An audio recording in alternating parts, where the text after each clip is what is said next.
أعوذ بالله من الشيطان الرجيم. بسم الله الرحمن الرحيم. إذا جاء نصر الله والفتح ورأيت الناس يدخلون في دين الله أفواجا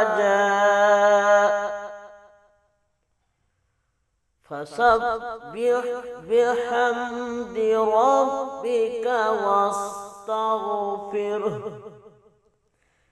إنه كان توابا.